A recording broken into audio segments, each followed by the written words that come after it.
Hello everyone, my name is Tis Warkade and welcome to the biology का अड्डा। So students, जैसा कि आपको पता चल गया है कि ये जो पर्टिकुलर चैप्टर है, चैप्टर 8, इसका ये सेकंड वीडियो है ना। तो जो फर्स्ट वीडियो है वो ऑलरेडी आपको प्लेलिस्ट में मिल जाएगा। तो बेसिकली ये आपका सेकंड है, ठीक। तो इस सेकंड वीडियो में जितना हमने फर्स्ट वीडियो में पढ़ लिया था, तो उसमें हमने जो जो चीज़ें कवर कर ली थी वो आप उस वीडियो में जाकर देख सकते हैं, है ना। तो बेसिकली हमने यहाँ पर टाइप देख लिए थे कि जो ह्यूमन डिसीज़ होते हैं उसको कितने टाइप की हो सकते हैं और उनको किस किस टाइप में हम डिवाइड कर सकते हैं। चलो, तो बिना कोई देर किए हम ये वीडियो स्टार्ट करते हैं, है ना। और आगे के जो पॉइंट हैं उसको हम यहाँ पर डिस्कस करेंगे। तो एक काम कीजिए कि आप सब्सक्राइब भी कर लीजिए चैनल को, है ना, ताकि आपको जो भी वीडियोस हमारे पास अपडेट होंगी वो आपको पता चलता चला जाएगा, है ना। और जो आपके लिए बहुत ही बेनिफिशियल होंगी, एग्ज़ाम में आप बहुत बढ़िया करेंगे इन वीडियोस को देख के। और यहाँ पे जो नोट्स आप को मिलेंगे और जो आप प्रिपेयर करेंगे वो तो आपके लिए बहुत ही बेनिफिशियल होने वाला है, ठीक है। तो इस वीडियो में हम डिस्कस करने वाले हैं यहाँ पे, पहले तो मैं टॉपिक आपके लिए राइट डाउन कर देता हूँ। वो है आपका क्या, इन्फेक्शियस डिसीज़, है ना। और इस वीडियो को स्टार्ट करने से पहले एक और चीज़ कि अगर आपको ये लगता है कि थोड़ा सा ये स्लो है, तो देखो समझाने में थोड़ा सा टाइम लगता है, तो आप एक काम कीजिए, 2x या फिर 1.5x में आप इस वीडियो को देख सकते हैं। इतनी स्पीड आप कर लीजिएगा तो आपको बहुत ही ईजी तरीके से वीडियो को जल्दी ख़त्म कर पाएंगे। चलो, तो देखो यहाँ पे इन्फेक्शियस डिसीज़ के बारे में देखते हैं कि आखिरकार इन्फेक्शियस डिसीज़ जो है वो आखिरकार होती क्या है, ठीक है।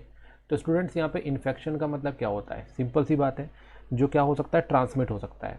तो इन्फेक्शियस डिसीज़ हम किसको बोल सकते हैं, जो क्या होते हैं, ईजिली ट्रांसमिट हो सकती हैं। तो यहाँ पे लिख सकते हैं हम transmitted from one person to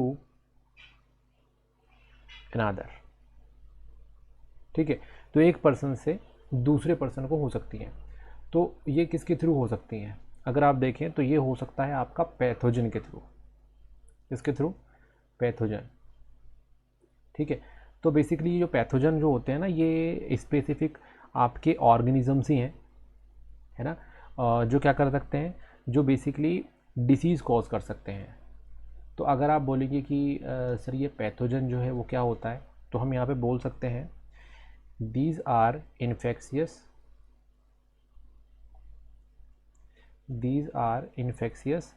disease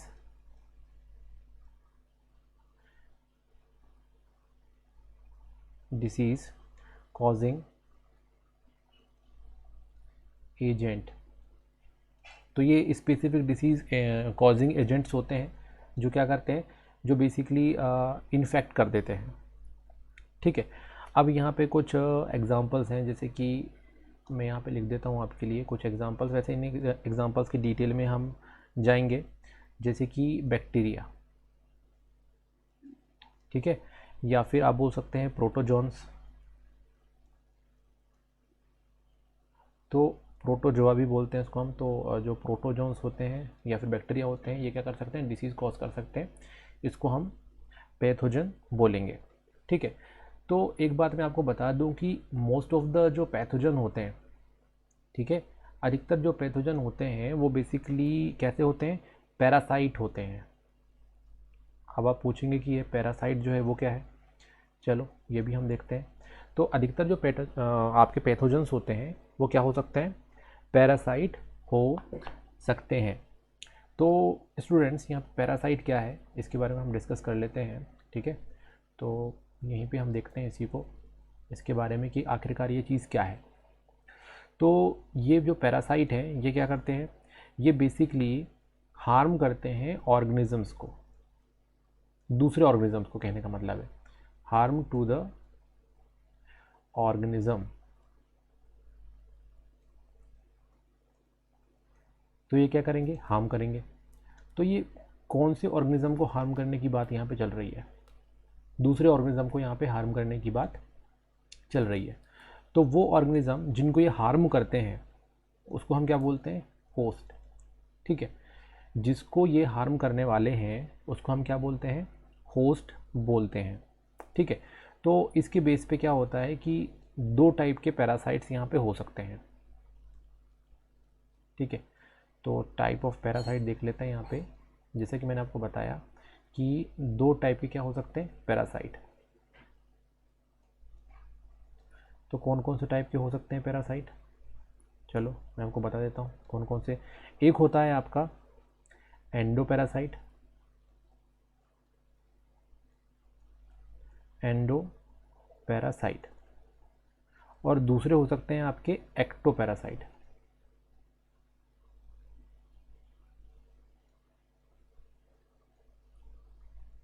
तो जैसा कि मैंने आपको बताया कि बेसिकली जो जितने भी आपके ऑर्गेनिजम्स हैं उसमें अधिकतर जो डिसीज़ कॉज कर सकते हैं, है ना, वो पैथोजन जो हैं वो बेसिकली क्या हो सकते हैं? आपके पैरासाइट्स हो सकते हैं।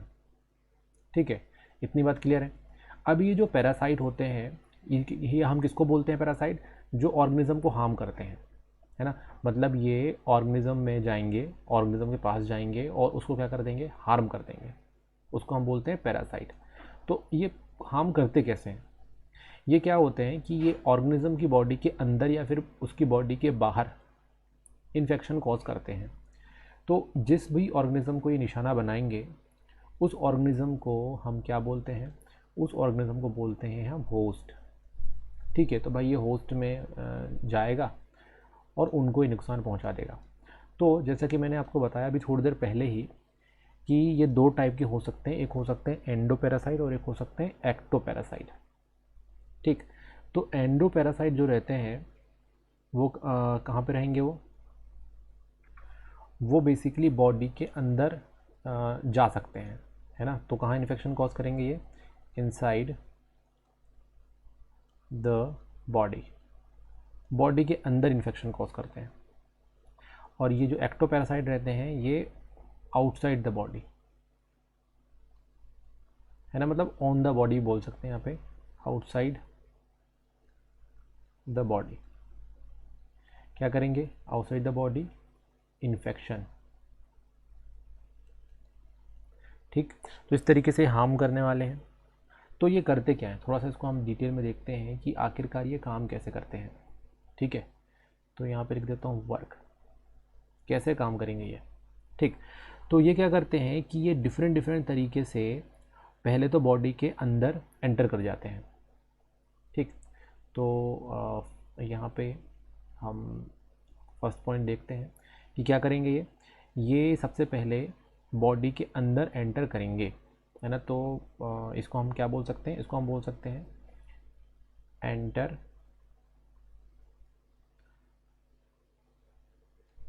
Our body. ठीक है, बॉडी के अंदर एंटर करेंगे। तो इसके अलग अलग तरीके हो सकते हैं बॉडी के अंदर एंटर करने के, जैसे कि बाय एयर, है ना, सांस लेंगे तो उससे अंदर जा सकते हैं। बाय वाटर, पानी के थ्रू अंदर जा सकते हैं। Then by food. तो ये डिफरेंट डिफरेंट तरीके हैं जिससे बॉडी के अंदर वो एंटर कर सकते हैं। ठीक, अब बॉडी के अंदर एंटर करने के बाद अब ये क्या करेंगे? अब चलो भाई किसी ना किसी तरीके से बॉडी के अंदर चले गए आपके जो पैरासाइट है वो। अब ये करने क्या वाले हैं बॉडी के अंदर जाके? ये क्या करेंगे? जो आपकी वाइटल एक्टिविटीज़ होती हैं उनको इंटरफेयर करेंगे। तो यहाँ पे लिख सकते हैं interfere, interfere the vital activity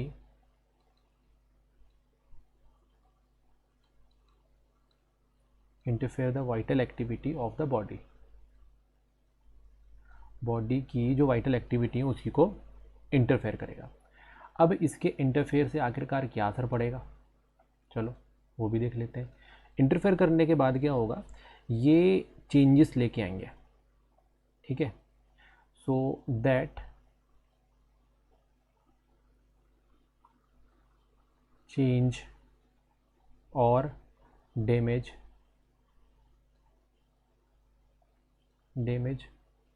the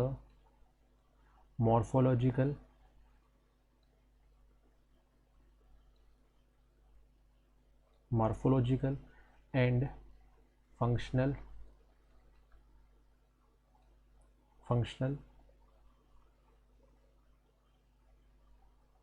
ठीक है प्रॉपर्टीज।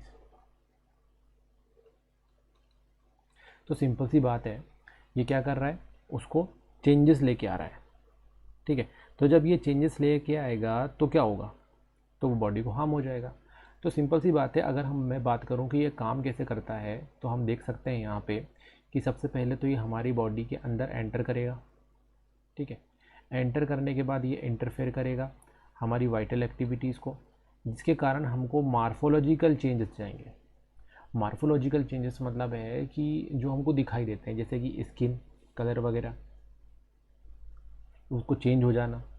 ठीक है, और इसके अलावा ये क्या करेगा, ये एक और काम करेगा, वो है फंक्शनल जो आपकी प्रॉपर्टीज़ होती हैं बॉडी के अंदर, जो फंक्शनल प्रॉपर्टीज़ कंटिन्यूसली चलती जाती हैं, उसको भी ये क्या कर देता है, चेंज कर देता है। तो भाई बड़ी बड़े चेंजेस जो है ये लेके आ जाता है, जिसके कारण हमको डिसीज़ हो जाता है। तो इतनी बात तो एकदम क्लियर है कि भाई ये हो क्या रहा है। ठीक है, लेकिन यहाँ पे मैं आपको एक चीज़ बता देता हूँ, ये आपके एंडोपैरासाइट के बारे में। ठीक है, तो यहाँ पे एंडोपैरासाइट के बारे में अगर हम बात करें तो देखो, एंडोपैरासाइट जो होते हैं वो बॉडी के अंदर जाते हैं। कहाँ जाते हैं ये, बॉडी के अंदर। ठीक है, तो यहाँ पे हम डिस्कस करेंगे एंडोपैरासाइट के बारे में। एंडोपैरासाइट जो होगा वो बॉडी के अंदर जाएगा, और बॉडी के अंदर अगर ये गया, है ना, बॉडी के अंदर अगर ये गया तो भाई बॉडी के अंदर तो जो इन्वायरमेंट होता है वो बहुत ही डिफरेंट होता है। ठीक, अब सपोज़ करो ये आपकी बॉडी है। ठीक, अब बॉडी के अंदर जो है एक डिफरेंट एनवायरनमेंट आपको मिलता है।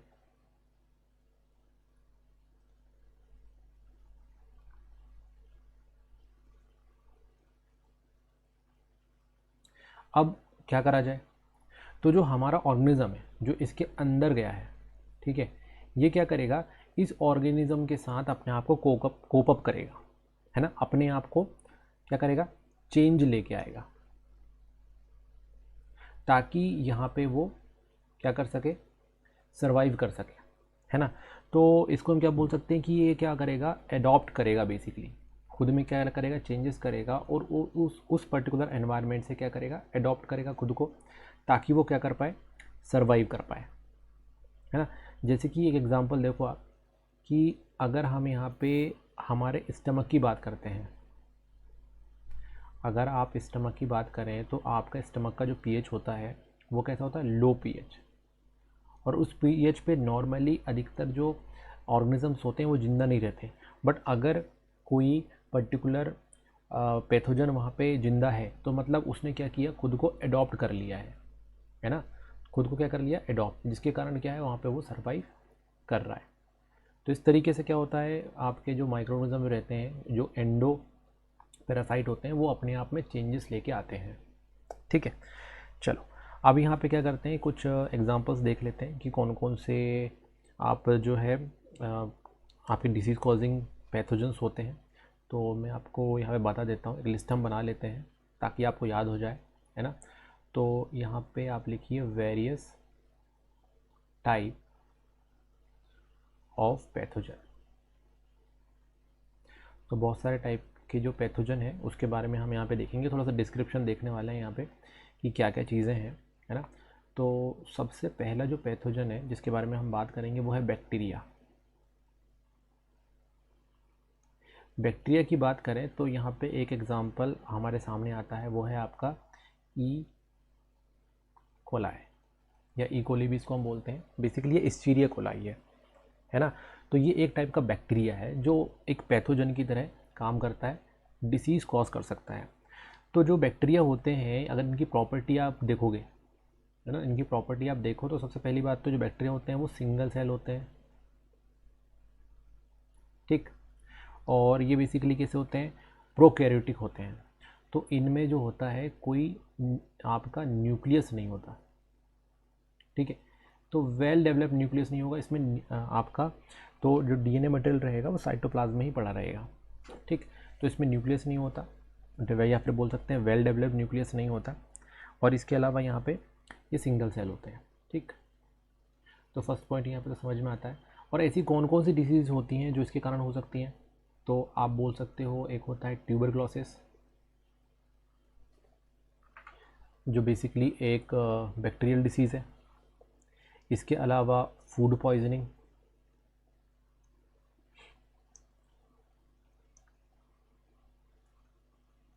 तो फूड पॉइजनिंग यहाँ पे हो सकती है। इसके अलावा टिटनेस,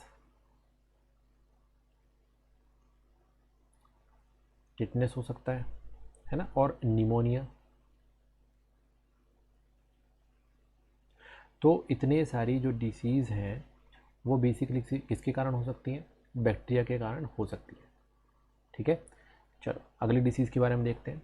अगला जो डिसीज़ है जो कि पैथोजन से होगा वो है आपका वायरस, ठीक है।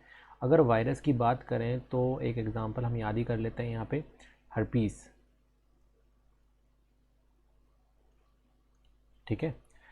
और यहाँ पे अगर हम बात करें कि कौन कौन से जो प्रॉपर्टीज़ हैं इस वायरस से मिलते हैं, तो पहली बात तो ये कैसे होते हैं आपके, नॉन लिविंग होते हैं,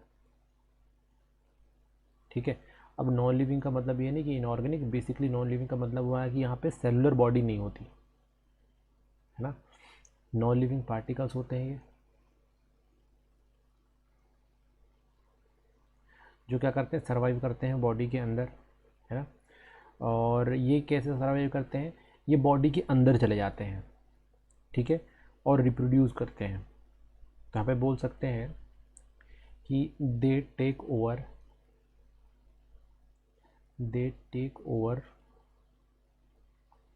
लिविंग मशीनरी। तो भाई ये लिविंग मशीनरी को बिल्कुल पूरी तरीके से टेक ओवर कर लेते हैं। किसकी मशीनरी को, होस्ट की मशीनरी को, जो जिसमें भी हमला करेंगे ना उसकी पूरी मशीनरी को ये क्या करेंगे, यूज़ कर लेंगे, ठीक है, ये वायरस। तो इसमें कुछ एग्जांपल्स हैं वो हम देख लेते हैं कि क्या क्या जो एग्जांपल्स हैं या फिर कौन कौन सी ऐसी डिसीज़ हैं जो वायरस के कारण होती है। तो बहुत ही कॉमन चीज़ जिसको बोलते हैं कॉमन कोल्ड। तो कॉमन कोल्ड एक कॉमन सी डिसीज़ है जो वायरस के कारण होती है। इसके अलावा फ्लू है ना, बहुत फैलता है ये, और जेनेटाइल या फिर जेनिटल हर्पीस, ये भी क्या है, एक आपका वायरल डिसीज़ है। कौन सी डिसीज़ है, वायरल डिसीज़ है। इसके अलावा है यहाँ पे मेलासीस और एड्स, जो कि बेसिकली HIV के कारण होती है। तो ये डिफरेंट वायरस हैं, वायरस के थ्रू फैलने वाली बीमारियां हैं। इसके अलावा आप एक और याद कर सकते हैं, आपका वॉट्स और चिकन पॉक्स।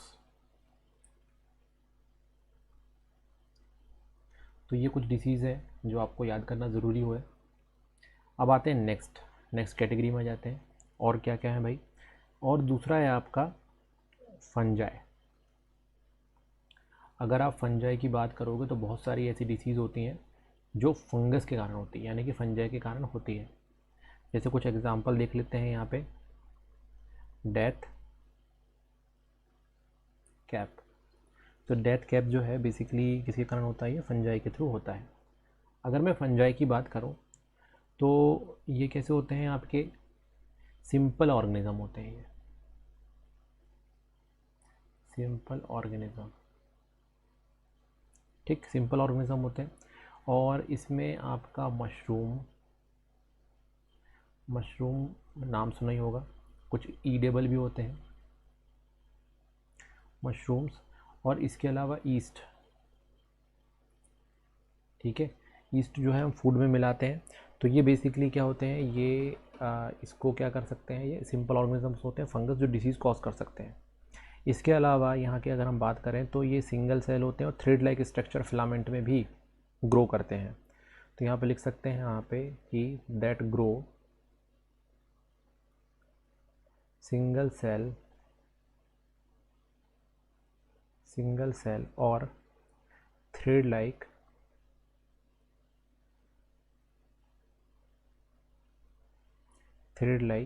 फिलामेंट।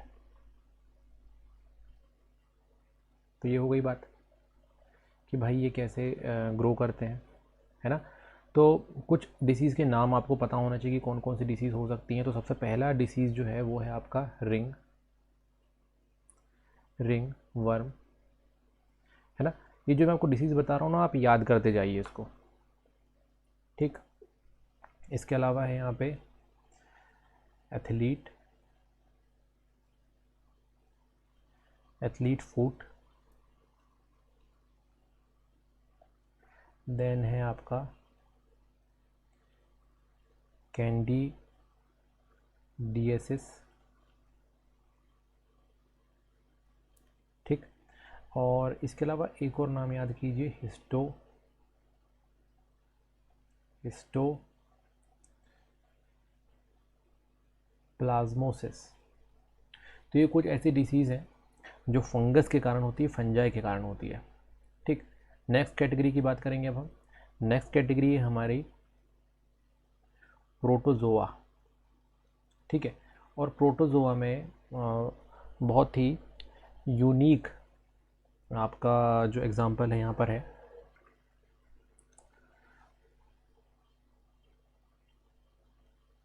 जियार्डिया,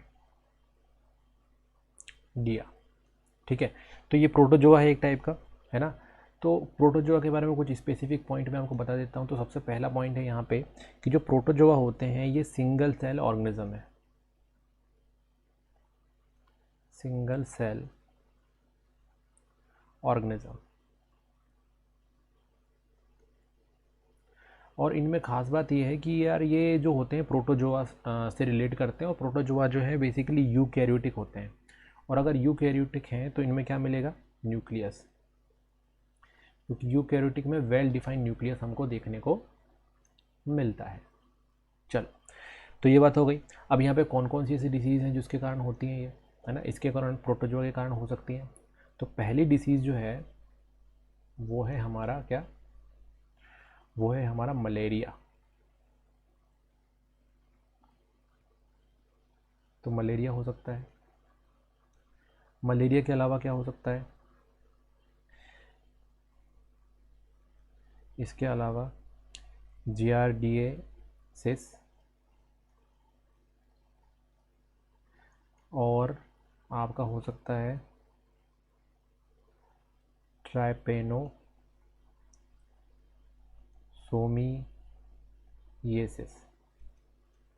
जिसको हम क्या बोलते हैं, जिसको हम बोलते हैं स्लीपिंग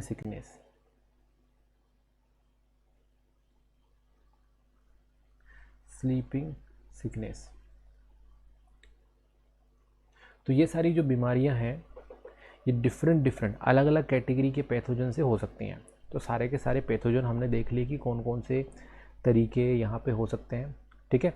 चलो, अब हम बात करेंगे इसके बाद कॉमन इन्फेक्शन की, ठीक है। तो कॉमन इन्फेक्शन जो रहेगा आप नेक्स्ट वीडियो में आप देख पाएंगे इसको। एंड अभी के लिए आपका धन्यवाद, और इस पर्टिकुलर वीडियो को अपने दोस्तों के साथ ज़रूर शेयर कीजिएगा, ठीक है। और कोई सी भी टाइप के क्वेश्चन के लिए आप कमेंट बॉक्स का यूज़ कर सकते हैं, ठीक। और नोट्स के लिए जो दी हुई लिंक है उसमें आप जाके और देख सकते हैं। Thanks for watching.